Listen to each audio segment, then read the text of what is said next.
আসলে আপু, কি ব্যাপার? আপনি আমাদের বাসায় তো কোনো উৎসবও নেই বা কোনো খুশির খবরও আসেনি। আপনি মনে হয় ভুল বাসায় চলে এসেছেন, আপনি অন্য কোথাও দেখেন।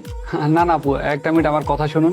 আমি ওই যে নিচে আসার সময় আপনাদের বাসার কেয়ারটেকার বললো যে এই বাসায় নাকি আপনারা কাজের মেয়ে খুঁজতেছেন। আপু, আমি আপনাদের বাসায় কাজ করতে চাই।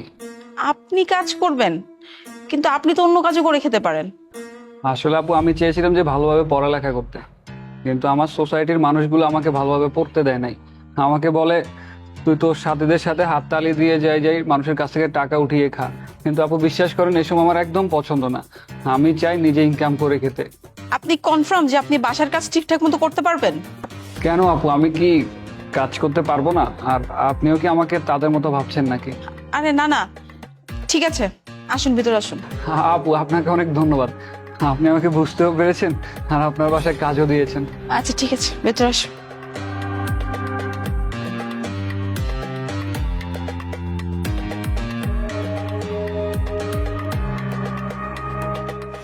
এই এক গ্লাস ঠান্ডা পানি দাও তো।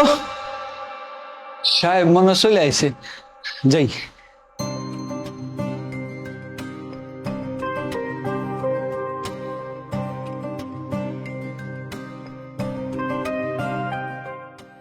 আমি স্ক্রিপ্ট পড়ে জানাচ্ছি ভাই।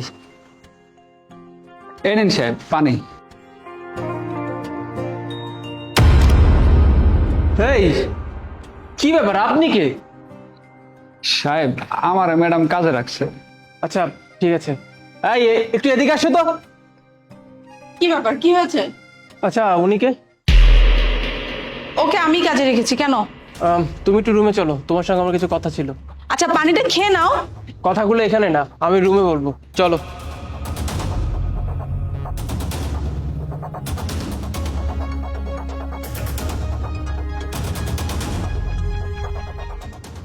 কি ব্যাপার, এত চিন্তিত লাগছে কেন, কি হয়েছে?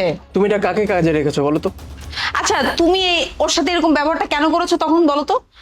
ও আমাদের নিচের সিকিউরিটি গার্ডের কাছে শুনেছে যে আমাদের বাসায় একটা কাজের লোক লাগবে, আর ও আমার বাসায় কাজের জন্য এসেছে। আমার মনে হচ্ছে ওকে কাজে দেওয়ার জন্য, এই জন্য আমি ওকে কাজে রেখেছি। তো প্রবলেমটা কোথায়? তোমার এত জলদি কিসের ছিল আমি তো এটাই বুঝতে পারলাম না।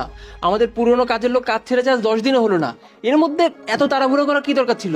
আর হ্যাঁ, আমাদের সোসাইটিতে কাজের লোকের অভাব আছে সেটা মানছি, তাই বলে একজন হিজড়াকে কাজে রাখবে তুমি, এটা কেমন কথা?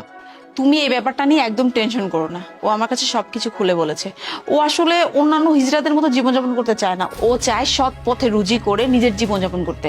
আর আমি এতে ওকে কাজ দিয়ে হেল্প করেছি, দ্যাটস ইট। তুমি এতে সমস্যা কেন করছো বলো তো?